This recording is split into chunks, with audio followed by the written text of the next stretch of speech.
es una especie de introducción a lo que es backend, a lo que significa para nosotros en Accenture y también que vean si es una opción para ustedes en su path de carrera, ¿no? Que puedan tener, porque es un área bastante amplia y que cubre tecnologías muy interesantes, muy modernas y sobre todo que están muy demandadas por el mercado. Entonces queremos pues que conozcan sobre esta tecnología, ¿no?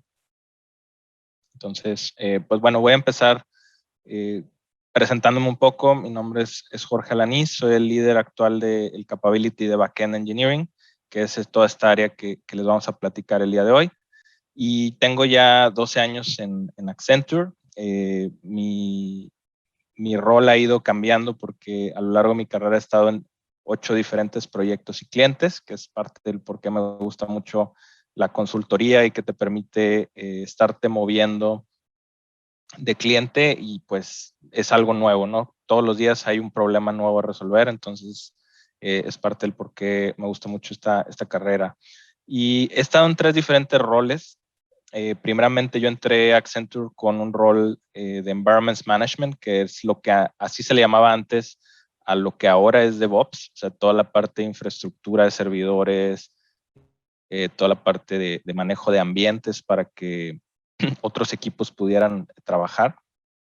Entonces, por mi experiencia previa a Accenture, me invitaron a formar parte del equipo de Performance Engineering, que fue mi segundo rol. Y en este equipo probábamos aplicaciones para un cliente financiero a través de herramientas de pruebas de estrés, ¿no? Entonces hacíamos pruebas simuladas con usuarios simulados, muchos miles de usuarios, y analizábamos los heaps de memoria, analizábamos el uso de la JVM, en este caso, pues era una aplicación hecha en Java. Entonces analizábamos todas las clases, todos los componentes para determinar dónde había que hacer mejoras de performance. El performance es lo que permite a una aplicación pues, soportar grandes cantidades de usuarios.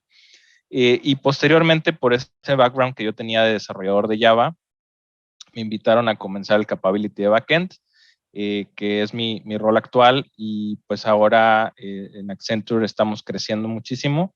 Llevamos el Capability de 0 personas hace alrededor de 11 años, a ahora que somos más de 300. Entonces es un área que está creciendo mucho. Y pues bueno, queremos platicarles el día de hoy un poco más. Y pues un poco de mi vida personal. Tengo 2 hijas pequeñas que ocupan prácticamente todo mi tiempo. Y antes tenía algunos hobbies. Me gusta la música, me gusta tocar instrumentos, la edición de foto y video y también la parte de la electrónica. Yo estudié ingeniero en electrónica, entonces me gusta todo eso de automatización y circuitos, ¿no? Y recientemente he estado dando clases en una universidad, entonces también es un área que me gustó y es algo que quiero seguir desarrollando. Pero bueno, vamos a comenzar y vamos a dividir la plática. Rafa va a dar la segunda parte. Yo voy a empezar con los primeros 2 puntos, el concepto de backend y la parte del el presente del backend, que es lo que actualmente estamos viendo. Y Rafa va a continuar con los trends o lo que viene a futuro en el área de backend y la parte de las preguntas. Entonces vamos a empezar con el concepto de backend. A lo mejor algunos de ustedes dicen, bueno, ¿qué es backend? ¿No? ¿A qué se refieren con backend? El concepto de backend es que es una capa de acceso a datos.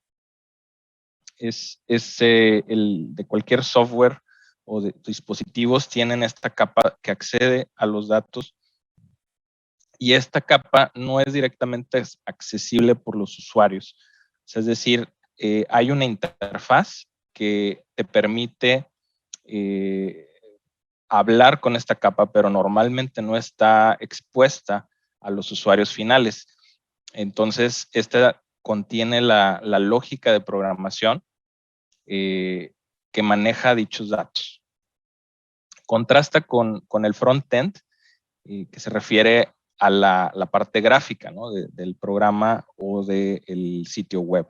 Entonces, este backend es la parte que accede a los fierros, al servidor, a la base de datos, que así como el usuario le va solicitando cosas a través de la interfaz de usuario, le va haciendo acciones, picando a los botones o poniendo textos. El backend es el que procesa todo ese input, es el que finalmente entrega una respuesta, ¿no? Y la parte gráfica solamente la presenta. Entonces, en terminología de programación, es la capa de acceso a datos, y el frontend, que es la parte gráfica, o lo que vemos al usar una aplicación, es nuestra capa de presentación. Para que quede súper claro, les voy a mostrar un par de memes. A mí me gustan mucho los memes. Y pues son algunas imágenes que compartimos entre los programadores o la gente que nos dedicamos a esto de IT. Entonces, aquí es una manera gráfica de ver qué es frontend contra backend. Pues frontend vemos todo muy bonito, vemos nuestra interfaz de usuario, y por atrás hay un montón de conexiones y de lógica y de magia, ¿no? Para que finalmente nuestro front presente los resultados al usuario, ¿no? Y este es otro meme, ¿no? Que también compartimos como broma. Y pues el usuario ve la parte atractiva, ¿no? De nuestra aplicación, la parte gráfica, y el backend, pues no sabemos qué hay detrás, ¿no? Puede ser gigantesco. Entonces, una manera muy fácil y divertida de entender esa diferencia. Y vamos a ver ahora, pues, un verdadero ejemplo, ¿no? Se han preguntado cómo funciona Google. Déjenme pongo aquí el cursor. Pointer. Bueno, pues cuando nosotros estamos utilizando la interfaz de gráfica de Google, es lo más básico que hay, ¿no? Es un simple campo de texto, donde vamos a poner nuestra búsqueda. Y seguramente habrán notado, porque todo el mundo ha usado Google alguna vez, que cuando vas tecleando, la aplicación de Google inteligentemente ya empieza a sugerirte algunos términos, ¿no? Si estás buscando, incluso te da opciones de búsquedas previas que ya hayas hecho tú mismo, o que otras personas en tu área. De hecho, es tan inteligente que busca esas sugerencias en base a tu ubicación geográfica, ¿no? Entonces, en base a lo que la gente está buscando en la zona, a veces ha pasado que estás viendo un programa de televisión y ves, no sé, mencionan cierto nombre y empiezas a teclear un par de letras y ya te pone, es como si te leyera la mente, ¿no? Y pone toda la sentencia del nombre que acabas de escuchar en la tele. Y es porque muy seguramente gente de tu región, de tu ubicación geográfica, también hizo esa búsqueda, y entonces por eso te la sugiere. Entonces, el frontend simplemente aquí está presentando, pues, el logotipo de Google y la interfaz de usuario, que es el campo de input para que puedas tú poner la sentencia que vas a buscar. ¿Y qué pasa detrás, no? Todo Google básicamente es un backend gigante, ¿no? Donde pues hay un robot, primeramente, que hace un crawling, o le llamamos una búsqueda de todos estos sitios en base a las palabras clave, y las va organizando y está haciendo como este catálogo y pues sí, como lista de todos los sitios web, y en base a las palabras que contienen esos sitios, va haciendo una categorización y va pues dando una lista que cuando tú ya le das enter, pues te trae los resultados más relevantes en base a lo que tú escribas, ¿no? Pero pues hay una base de datos donde están todas estas listas que va generando el crawler, el robotito, y finalmente a ti te presenta los resultados que saca de esa base de datos en base a tu sentencia.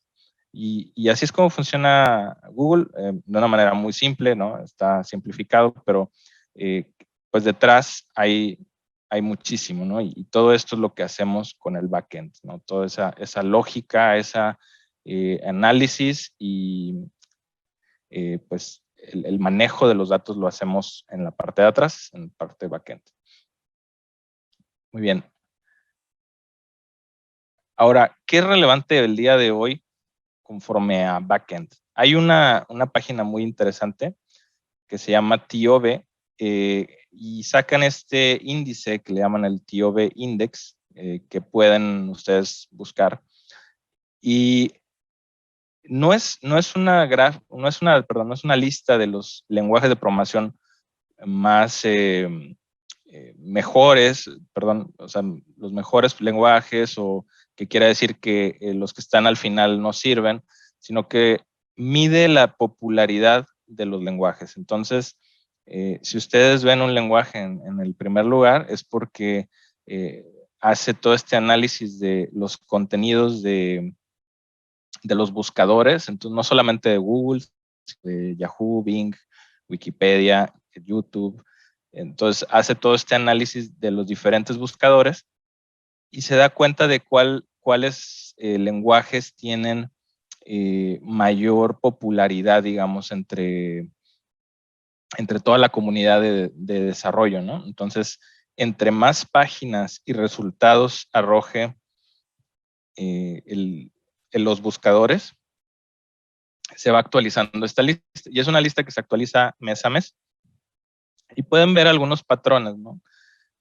Por ejemplo, Java se inició en 1996, ¿no? Y en aquel entonces, pues, era un lenguaje pues, nuevo y empezó en el lugar número 15, pero muy rápidamente se convirtió en uno de los primeros lugares y bueno, al día de hoy ha bajado un poco, está en el segundo lugar, pero es de los lenguajes más utilizados.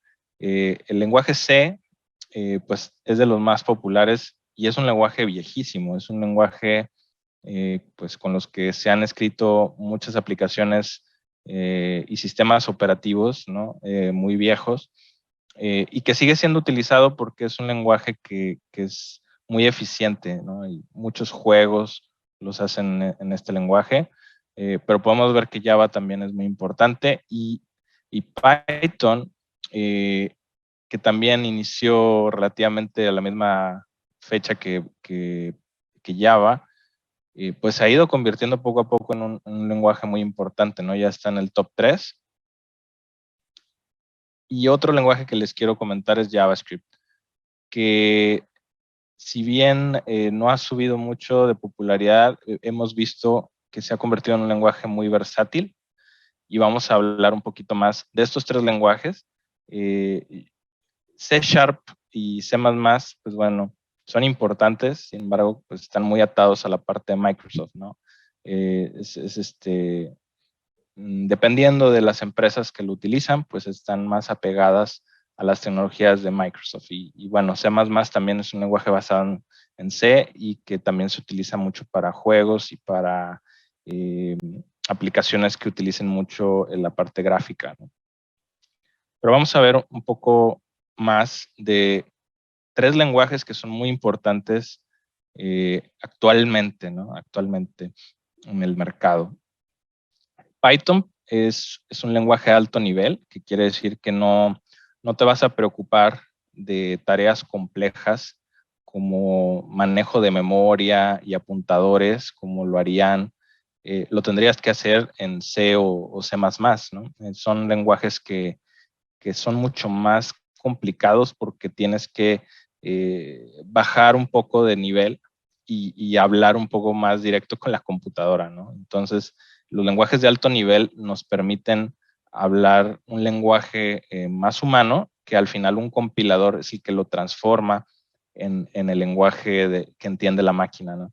Entonces, en un C o C++, pues tienes que prácticamente conocer mucho de manejo de apuntadores y memoria, son mucho más complicados para iniciar tu carrera de desarrollo, ¿no? Entonces, se recomienda que para iniciar utilices un lenguaje de alto nivel, como puede ser uno de estos tres que vamos a ver hoy. Uno de ellos es Python. Otro punto importante de por qué ha incrementado mucho Python como su popularidad es porque es multiplataforma.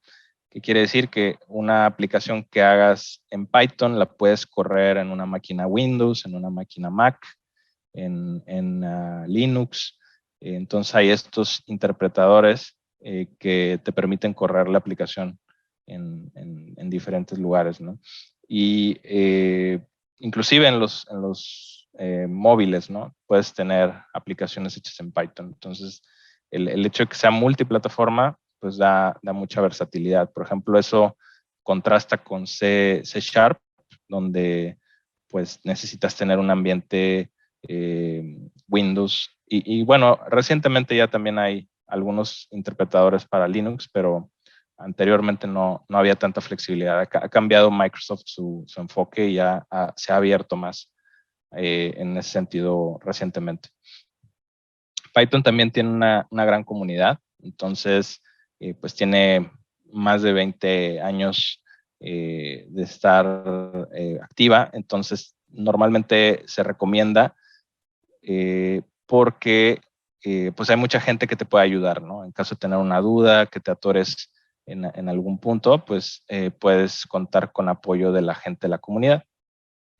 Es un ecosistema grande porque, como decía, existe desde hace 20 años, entonces ya hay todo, pues un entorno, ejemplos. Si ustedes buscan en YouTube tutorial de Python, pues van a aparecer muchas cosas, ¿no? Entonces, hay muchos recursos, ¿no? Es un ecosistema grande y se puede utilizar. Y ahorita vamos a ver también otro punto importante de Python. Es un lenguaje multipropósito y ahora viene lo bueno, que utilizamos para análisis de datos. Muy famoso Python para manejo de cantidades grandes e importantes de datos. Para la parte de inteligencia artificial y machine learning, es un lenguaje que ha adoptado la comunidad de estas tecnologías y hay muchísimas frameworks o librerías para trabajar en estos puntos, ¿no? De inteligencia artificial, de machine learning, de machine vision. Entonces, la parte de innovación, si a ustedes les interesa trabajar con este tipo de tecnologías de punta, pues es un lenguaje muy apropiado para aprender, ¿no? Porque si quieren, hay muchas librerías que pueden ya implementar y de una manera sencilla relativamente empezar a jugar con estos conceptos que son pues muy avanzados o complejos. También en una menor instancia, Python se puede utilizar para hacer aplicaciones web. Hay un framework que se llama Django, que es pues el framework que utilizamos en Python para construir este tipo de aplicaciones. Y hay frameworks que permiten utilizarlo para la parte de testing, para generar scripts de pruebas que también permiten a los testers pues hacer sus pruebas más rápidamente, ¿no? Programan las pruebas y después por medio de estas programaciones se van corriendo automáticamente y ellos pues ahorran su tiempo de ya no tener que hacer manualmente las operaciones en el sistema. Y pues bueno, justamente tareas de automatización cuando manejan muchos archivos que quieren a lo mejor renombrar o que quieren cambiarle, quieren mover de carpetas, si utilizan mucho manejo de archivos, que quieren hacer algún proceso que manualmente les está costando mucho, probablemente con Python puedan hacer un script que les permita renombrar las carpetas de manera secuencial o que puedan hacer ahí su manejo de archivos de una manera más eficiente y que no les tome el tiempo de hacerlo manual. Entonces, pues es un lenguaje bastante interesante que está creciendo mucho por el lado de inteligencia artificial y machine learning y el análisis de datos que también ha crecido mucho en la parte de Big Data, ¿no? De toda la parte de ciencia de datos. Por eso ha crecido mucho y yo creo que va a seguir creciendo. Es una muy buena opción para empezar a programar. Es una sintaxis amigable. Entonces, si no conoce ningún lenguaje de programación, es una de las opciones. También vamos a hablar de Java, ¿no? Java es un lenguaje también de alto nivel, como explicamos, no te tienes que bajar a nivel máquina para programar, sino que tienes un lenguaje muy fácil de entender y es mucho más explícito, ¿no? Entonces, probablemente un código hecho en Python contra un lenguaje de Java, el Java es mucho más extenso, pero porque utiliza funciones mucho más explícitas, nombres más largos de funciones y de las sentencias. Entonces, digamos, es un lenguaje más verboso, ¿no? Se dice en inglés verbose. Ese lenguaje también por excelencia cross-platform fue el primer lenguaje que empezó esta tendencia de hacer una máquina virtual, la Java Virtual Machine, que lo que hace es que cuando tú compilas, el código se hace en una especie de compilación intermedia. Anteriormente los programas tenían que compilarse apegados al procesador que estabas trabajando, ¿no? Entonces tú tenías una máquina 386, 286 y tenías que compilar para tu procesador, que en ese caso pues era un Intel, o si tenías un procesador de otro tipo, RISC o lo que fuera en aquel momento, pues tenías que conseguir un compilador para ese tipo de procesador y hacer lo propio, ¿no? Entonces, en aquel entonces lo que se quiso resolver es, oye, no, yo quiero hacer una sola vez mi código y ponerlo en donde sea, ¿no? Si quiero en Mac, en Windows, en dispositivos incluso de la casa, ¿no? Llegó a haber DVDs y tostadores y todo esto tenía Java, ¿no? Venía ahí una leyenda, ¿no? Java Inside, ¿no? De que estaba de alguna manera hecho con Java y Java embebido y bueno, Java incluso para dispositivos médicos, que tiene algunos ajustes para que se ejecute en tiempo real, ¿no? Entonces, es una plataforma que actualmente yo creo que es donde más dispositivos está corriendo, es gigantesco, ¿no? Y pues también de la misma manera tiene una comunidad muy grande por el tiempo que tiene, es un ecosistema muy grande porque Java ha tenido también muchos más frameworks, ¿no? Y yo creo que la gran distinción de Java es que se ha convertido en el lenguaje de excelencia para el desarrollo de software empresarial. Entonces, cuando los bancos quisieron hacer pues, sus sistemas, empezaron a elegir tecnologías como Java por la seguridad que ofrecía, por el soporte que tenía en ese momento de Sun y ahora de Oracle, y pues que sigue siendo una tecnología bastante relevante que se sigue actualizando. Y muchos de estos sistemas pues se han ido evolucionando, ¿no? Entonces, si un banco pues hace 20 años hizo su sistema en Java, pues lo ha ido evolucionando, pero dentro de Java, no ha cambiado a otro lenguaje. Entonces, por eso se ha convertido, yo creo, en el lenguaje por excelencia de software empresarial. Si queremos ofrecer software para empresas, es un lenguaje al que volteamos a ver, ¿no? Entonces, es un lenguaje muy apto para aplicaciones web, aplicaciones móviles. De hecho, pues Android, todos los teléfonos Android alguna vez corrieron las aplicaciones en Java y bueno, siguen haciéndose aplicaciones móviles para Android en Java y ahora muy recientemente pues en Kotlin, que es un lenguaje nuevo basado en Java, pero que también es para aplicaciones Android. Tiene un framework que se llama Spring y un framework que es como componentes ya prehechos para que tú armes una aplicación más robusta rápidamente. Entonces con Spring fue la diferencia entre la noche y el día, ¿no? Porque cuando querías hacer una aplicación de cero, tú tenías que codificar pues tus métodos para login, para manejo de archivos, para tu manejo de datos dentro de la aplicación, etcétera. Y como que era muy cansado, pues hacer todo y mantenerlo, sobre todo de manera segura, todos estos códigos. Entonces, cuando llega Spring, dice, oye, yo quiero hacer estos componentes. Imagínense que en vez de tú hacer tus bloques para construir tu casa, imagínate que tengas que construir una casa y tengas que tú hacer los blocks para poder hacer la casa, contra pues una empresa que se dedica a hacer los blocks y que son blocks de alta calidad y que pues no se van a cuartear y todo, y ya te los da para que tú armes la casa mucho más rápido, ¿no? Entonces, Spring ha traído mucha flexibilidad en ese aspecto.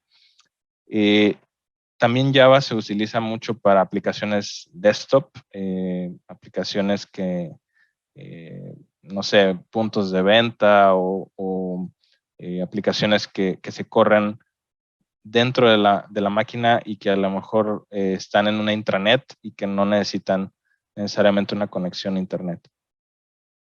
También se utiliza mucho para testing. Hay frameworks dedicados, escritos en Java para hacer pruebas automatizadas y tareas también automatizadas que se pueden hacer en Java para manejo de archivos. No es tan utilizado para ciencia de datos, pero también hay frameworks que se generaron en su momento, Spark y Hive para manejo de ciencia de datos, también en Java. Y finalmente, el último lenguaje del que les quiero hablar es JavaScript, que puse aquí entre paréntesis Node, porque JavaScript normalmente está relacionado a frontend, ¿no? A la parte gráfica, al cómo presentamos a los usuarios los datos. Pero se generó este framework que está hecho en JavaScript. Y bueno, a pesar del nombre, no está relacionado a Java, ¿no? Es un lenguaje diferente, a pesar de que comparten esta parte de Java, pero es un lenguaje muy versátil, también es un lenguaje alto nivel, es multiplataforma porque es un lenguaje para correrse dentro de los navegadores, ¿no? Es un lenguaje que se interpreta a través del navegador. Tiene una gran comunidad y tiene también un ecosistema grande. Y este lenguaje pues está muy centrado en las aplicaciones web y en aplicaciones móviles que le llamamos híbridas. O sea, es cuando tú generas una aplicación para iOS, o sea, hablando de Apple o Android en nativas, pues tú tienes que generar tu código para una o para otra y mantener ambos códigos y mantener las aplicaciones actualizadas, etcétera. Entonces empezó a surgir esta idea de hacer el código en web, o sea, que tengas como una interfase para abrir la aplicación como si fuera una página web, y entonces generas una sola vez el código y tienes esta ventaja de que el código se ve igual, perdón, o se interpreta igual en un iOS y en un Android. No son aplicaciones nativas, o sea, también hay ciertas limitantes que no puedes hacer, a lo mejor un juego muy intenso de los gráficos a través de web, ¿no? Entonces tienes que ahí forzosamente sí hacer tu aplicación nativa. Pero habrá muchas aplicaciones que no son tan intensas nativamente y que puedas hacer de esta manera, y así solo mantienes una base de código y puedes correr tanto en Android como en iOS. El framework que estamos hablando pues es Node, y Node es la versión de JavaScript para backend. Entonces, normalmente cualquier página que vean que está hecha 100% en frontend, en JavaScript, en el frontend tiene Angular o tiene React normalmente, y en el backend normalmente va a tener Node para hablar con la base de datos, generar microservicios para obtener información o procesar información, y el front finalmente presenta la información, ¿no? Pero todo lo que lo procesa es en este caso Node. Y también se pueden hacer aplicaciones desktop en Node.js. Y bueno, como pues una especie de summary o resumen, si a ustedes les interesa la parte machine learning y inteligencia artificial, pues la recomendación es que aprendan Python. La parte de Java se recomienda como para desarrollar aplicaciones empresariales y hay muchísimos puestos de trabajo que piden este lenguaje porque muchas empresas utilizan Java como lenguaje base.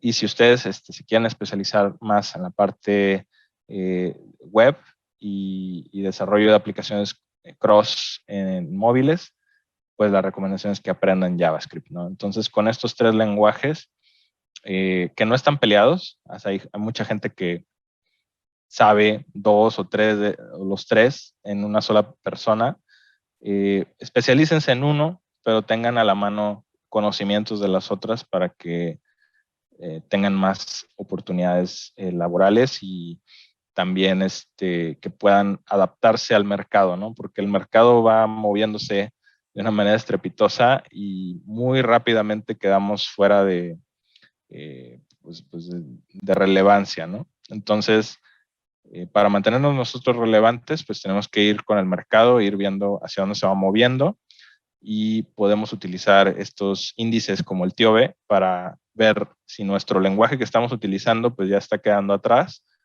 y qué lenguaje es el que debemos aprender.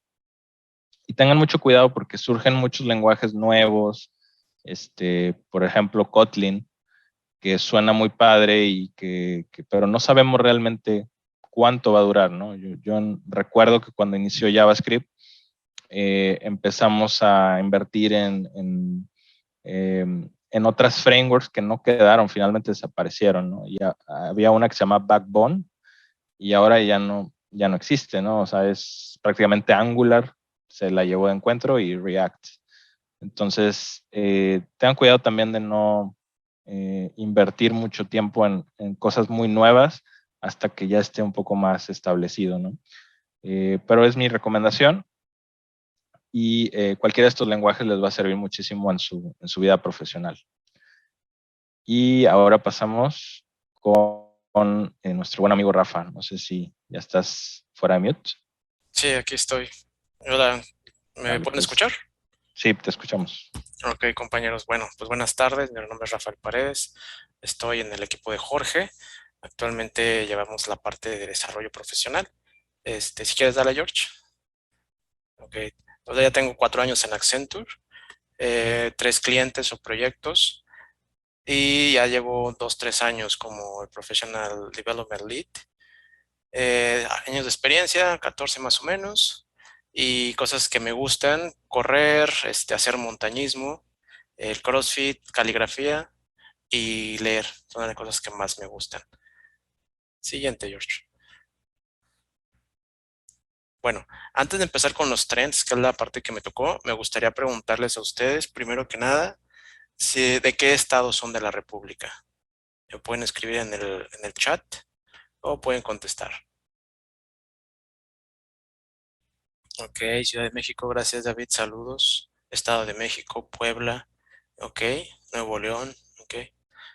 Bueno, comentarles que nosotros estamos actualmente en Monterrey, Nuevo León. Yo soy de Ciudad de México, Yucatán, Quintana Roo, Jalisco, ok. Chetumal, ok, perfecto. Oaxaca.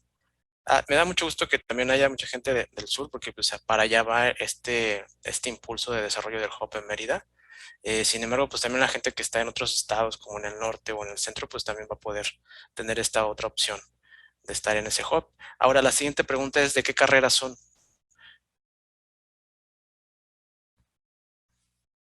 ¿De qué carreras profesionales son? ¿De qué universidad? O si, TICS, si pueden poner el nombre completo, porque luego hay unos que no se conocen: ingeniería mecatrónica, ajá,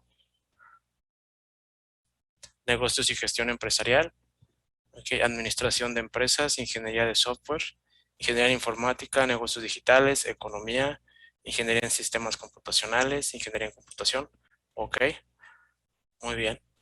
Y bueno, también les voy a comentar al final unas preguntas que vi que hicieron en la exposición anterior, entré un poquito antes, Ingeniería en Tecnología, gracias.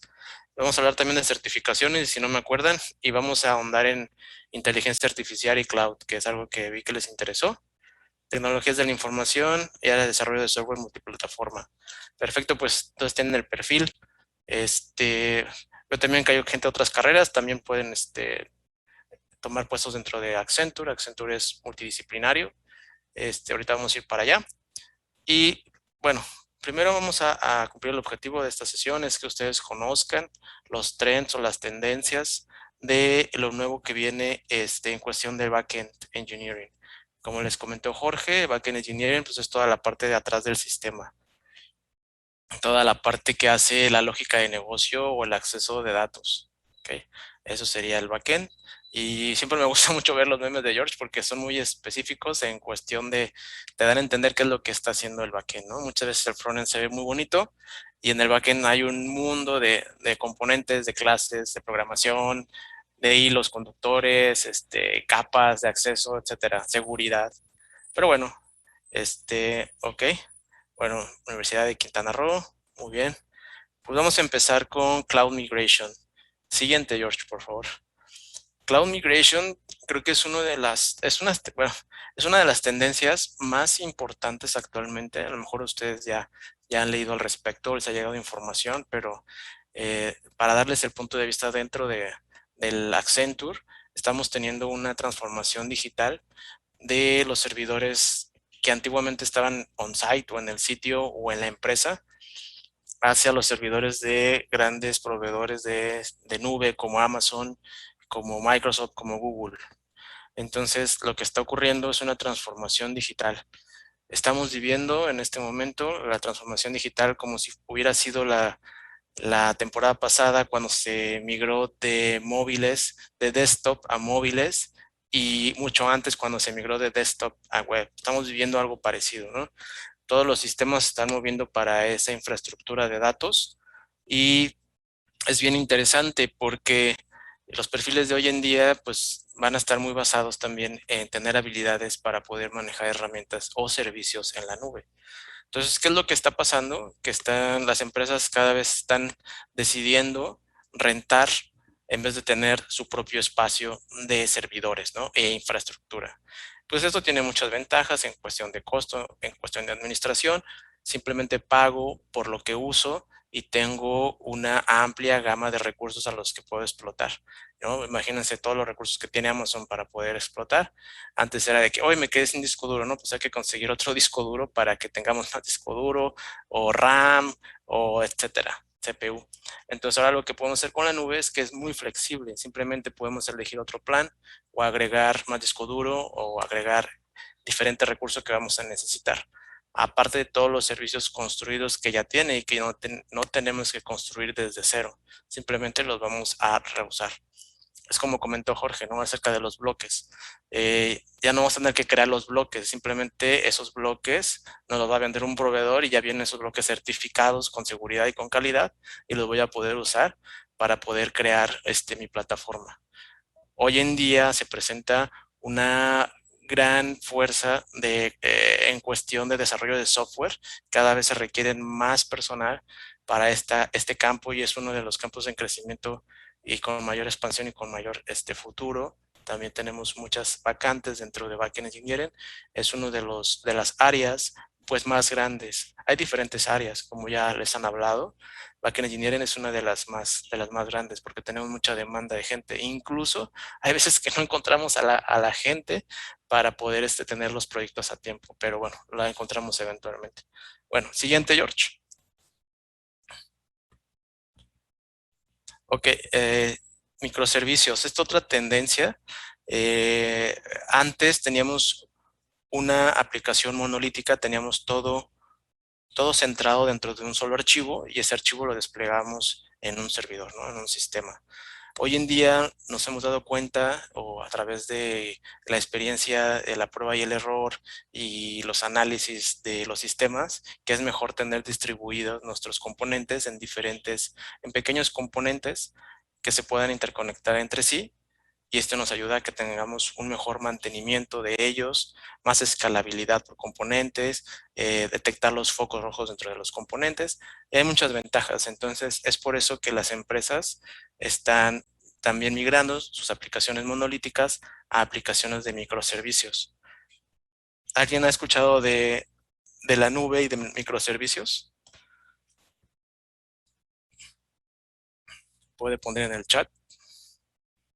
Sí, sí, seguro, pero no estoy 100% seguro de qué es. Ok, sí, de la nube sí, de microservicios no. Ok, bueno, para ahondar un poquito más, microservicios es supongamos Netflix. Creo que Netflix es uno de los eh, promotores más grandes de microservicios, ¿no? De hecho, hay un framework que Netflix donó a la comunidad para poder utilizar los microservicios. Y es que, ¿qué pasaba antes? Por ejemplo, si un servidor se trababa, pues la aplicación se caía, ¿no? Entonces, teníamos que reiniciarla y teníamos que volver a subir el archivo gigante, que a veces medía más de 2 gigabytes, y así funcionaba anteriormente. Lo que se hace hoy en día es algo que se llama desacoplamiento, se desacoplan los componentes en bloques más chiquitos que se puedan mantener. Entonces, por ejemplo, Netflix, cada uno de sus usuarios tiene un microservicio asignado, digámosle así. Entonces, de esta manera, tú estás viendo una película y aparte que tiene que ver con otra tecnología que es la parte de streaming, también es muy interesante, que lenguajes de programación como Java ya están manejando y bueno, hay otros lenguajes también. Entonces, lo que hace es que te crea, por ejemplo, un microservicio por persona, ¿no? Un microservicio es una parte de infraestructura, entonces te asigna recursos y tú estás viendo Netflix a través de ese microservicio. Entonces, veámoslo de esa manera, ¿no? Es un poquito más complejo, tiene toda una arquitectura, pero al final de cuentas lo que nos ayuda es a poder soportar eh, situaciones masivas de usuarios, ¿no? Cargas masivas de usuarios, los microservicios son una buena opción para este tipo de cosas, ¿ok? Y siguiente, George, por favor.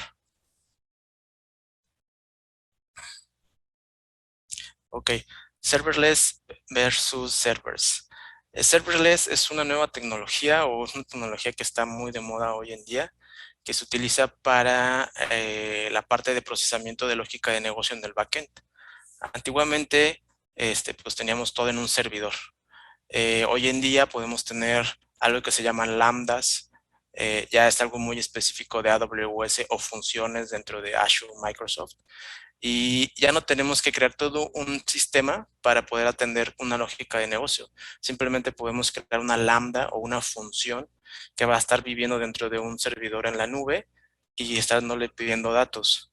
Entonces, de esa manera, nosotros podemos separar nuestras funcionalidades y solamente pagar por la funcionalidad que más nos están, digamos, en vez de tener un servidor gigante, podemos nada más pagar lambdas para procesamiento de ventas o de pagos, por ejemplo, ¿no? Entonces, este desacoplamiento nos ayuda mucho a también poderle dar mantenimiento solamente a esa parte del código que vive dentro de la nube. ¿Y qué es lo que está pasando? Que cada vez están desapareciendo los servidores de aplicaciones que antes usábamos como WebLogic, WebSphere, todo eso, que aparte de que eran carísimos, y también tener y darles mantenimiento, buscar la gente que lo supiera manejar, y era una disciplina que tenías que aprender no solamente como desarrollador, sino como sysadmin y aprender de servidores. Bueno, hoy en día no tienes que aprenderlo, eso ya está desplegado en la nube y solamente tienes que darle mantenimiento. A lo mejor sí contratar a alguien que te construya la infraestructura desde un inicio, pero después tú ya puedes darle mantenimiento.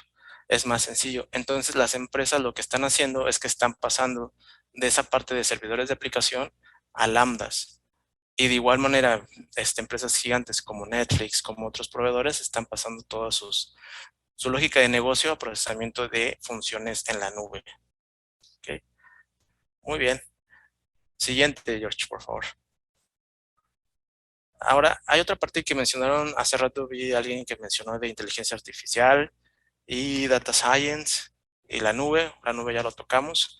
Bueno, otra parte interesante del backend, de todo lo que le estoy hablando ahorita es la mayoría backend, también hay una parte de frontend, pero la mayoría es backend, el 80%, o sea, estas tecnologías son de backend. Entonces, Les puse algunos ejemplos específicos de lo que podemos hacer con Data Science y que a su vez se divide en diferentes ramas, que es Machine Learning, inteligencia artificial, Big Data, Data Mining, etcétera. Entonces, bueno, por ejemplo, no sé si a algunos de ustedes les han clonado las tarjetas y les han hablado para decirles que encontraron que alguien en otro estado encontró, está pasando su tarjeta, por ejemplo. Bueno, ese tipo de cosas de análisis de fraudes lo hacen una tecnología de inteligencia artificial, ¿no? La cual analiza sus datos. Por ejemplo, yo siempre hago compras dentro de la zona de Monterrey, de tal lado. Entonces, de repente hay un cargo dentro en Las Vegas, entonces, de alguna manera me clonaron mi tarjeta y me hablan para confirmar. Entonces, eso análisis de comportamiento del consumidor lo lleva, por ejemplo, la parte de Data Science. Sugerencias de anuncios, ¿no? ¿Quién no hemos recibido anuncios en Google, en Facebook, en Instagram? Y decimos, oye, pues si yo era lo que estaba buscando, ¿no? ¿Cómo fue que me llegó este anuncio? Y hay veces que simplemente lo mencionas y ya te llega, ¿no? Lo que mencionó Jorge, ¿no? Lo de Google, que apenas estás poniendo algo pero Google te lo está mandando porque alguien más ya lo hizo, ¿no? O es un trending dentro de tu zona geográfica. Entonces, todo eso es el backend. Y pues bueno, te mandan anuncios de acuerdo a tus metadatos, ¿no? Si saben que por una imagen tiene como 30 metadatos, a veces no sabíamos, pero una imagen, o sea, desde la localización, el tipo de imagen, el tipo de browser con el que lo estás subiendo, tiene muchas cosas y todos esos metadatos los utilizan las redes sociales para poderte ofrecer anuncios muy particulares, ¿no? Es donde está el gran negocio de las redes sociales, la publicidad. Hay unos libros muy buenos que les voy a recomendar. Ahora se los pongo al final. Ahora, predicción del consumidor, ya hablamos. Reconocimiento de la actividad humana, también ya hablamos. Pero aquí también hay una parte bien interesante, que es lo que viene, que es, y ustedes a lo mejor ya lo han visto en películas, que es la detección de rostros, figuras humanas. Es increíble, la verdad que yo me quedé muy sorprendido. Utilicé un servicio de AWS.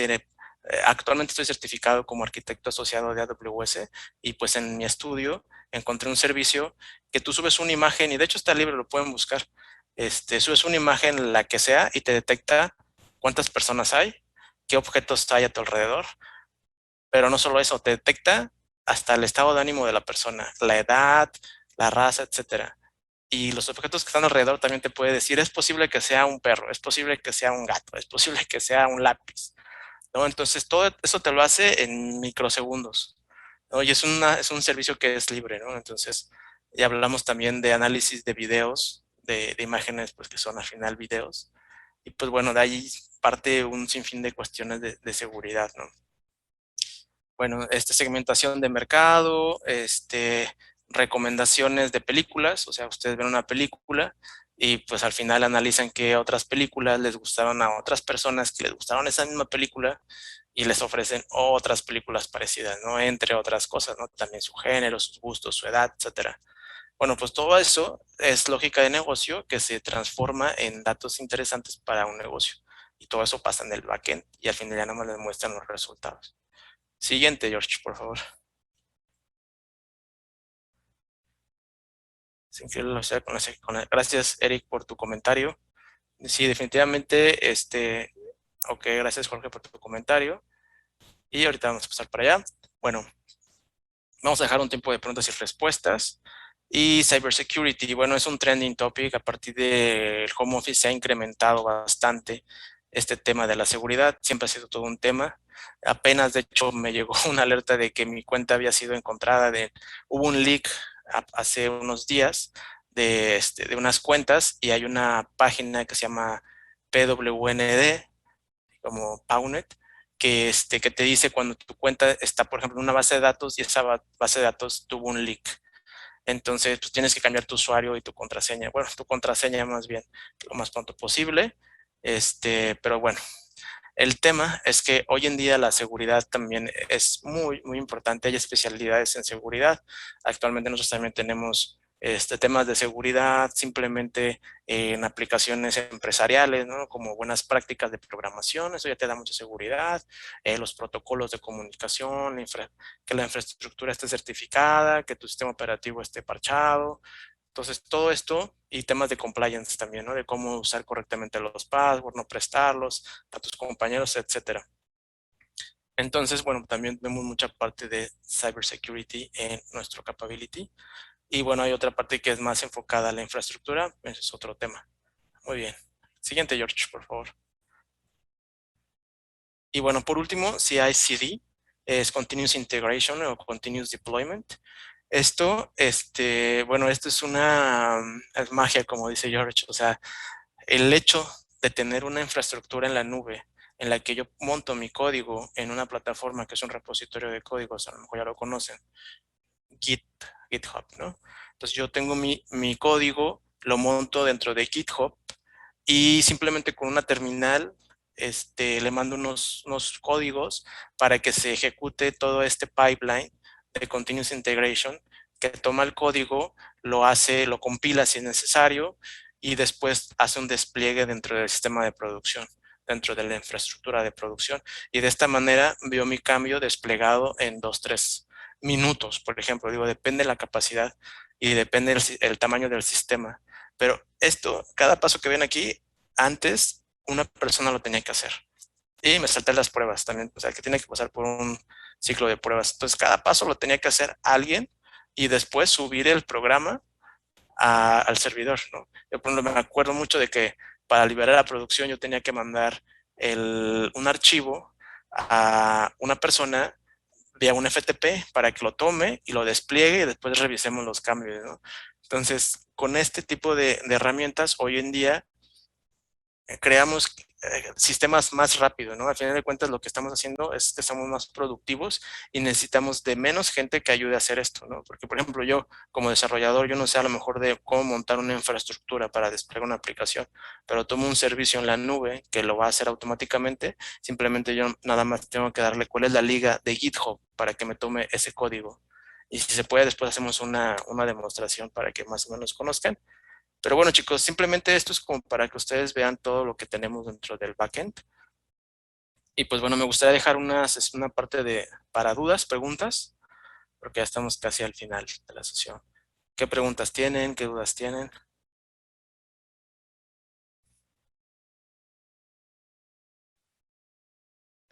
Muchas gracias, Rafael. Jorge, por aquí creo que había algunos comentarios. Dame un segundito por aquí. Justo nos dice Eric Miranda que qué certificaciones gratuitas de Amazon Web Services recomiendas. Sí, de hecho, qué bueno que hicieron esa pregunta. Vi que también hicieron la sesión pasada y de hecho es un tema que tenemos nosotros, por ejemplo, dentro de Capability, porque Accenture actualmente da certificaciones, o sea, les paga las certificaciones a ustedes para que las presenten.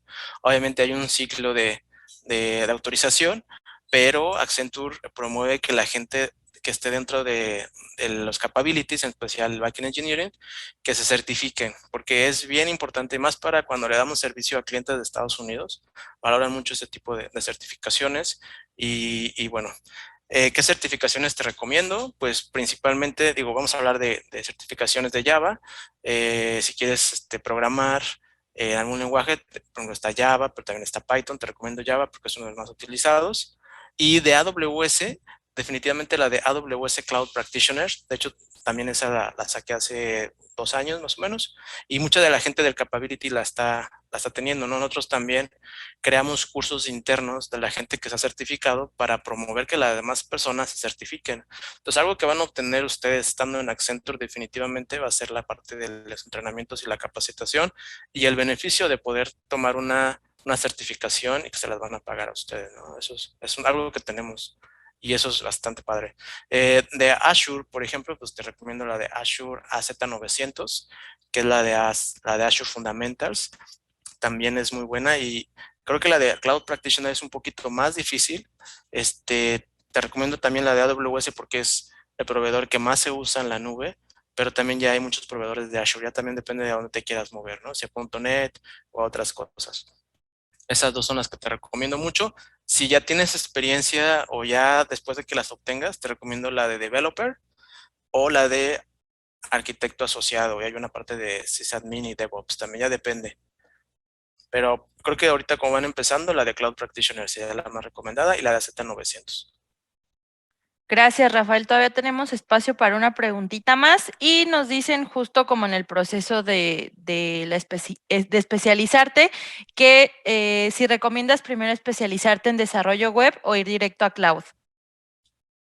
Ok. Bueno, esa es buena pregunta. Es que al final de cuentas debes de aprender web. O sea, cloud, yo creo que está interesante que lo aprendas también, pero al final de cuentas debes tener como que el fundamento web para entender la parte del cloud. O sea, yo te recomendaría que primero aprendieras web y después cloud.